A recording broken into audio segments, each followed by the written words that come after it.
Une coupure de ruban qui livre au public un spectacle livresque. Des stands de livres visités par les personnalités culturelles et les acteurs de la chaîne du livre. On est à l'Infosec de Cotonou pour la deuxième édition du Salon national du livre. Le livre, c'est la vie tout court. J'ai même lu quelque part que même les morts ont besoin de lecture pour ne pas s'ennuyer là-bas. Oui, le livre pour détendre les nerfs, mais aussi pour tendre vers le nerf de la guerre, l'argent. Justement, livre, vecteur de développement. C'est le thème central de cette rencontre de 72 heures, organisée par la DAL, entendez, Direction des Arts et du Livre. Nos vifs remerciements au gouvernement de son Excellence Patrice Talon et à M.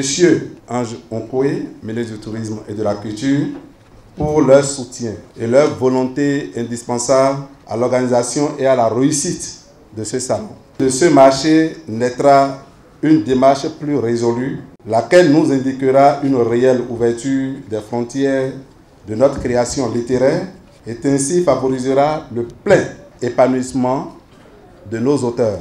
Évidemment, le ministère en charge de la culture est enchanté de semer l'idée de lire. Nous lisons pour apprendre et pour comprendre. Nous lisons aussi pour entrer dans une autre temporalité, en sortant momentanément de l'instant.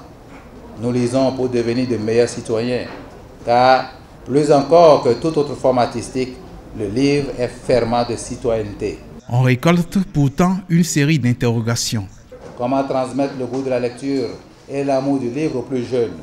Que faire pour que les parents intègrent dans une partie de leur programme quotidien la lecture afin d'en donner l'exemple à leurs enfants? Que faire des librairies à terre face aux librairies réglementaires assujetties aux redevances fiscales? Nous devons aujourd'hui franchir une étape supplémentaire pour donner à la filière du livre les moyens de son indépendance et de son exigence. Du pain sur la planche pour l'État central. Sponsoring et mécénat sont alors nécessaires. Ainsi, SA n'a pas hésité un seul instant dans l'accompagnement de cette noble initiative. Nous avons estimé qu'il est important que chacun de nous contribue au changement qualitatif dans notre environnement. De la boulangerie Tinsi à la vedette Air Command Tansi, la cadence est vite trouvée pour que le salon du livre ouvre ses portes à la lecture.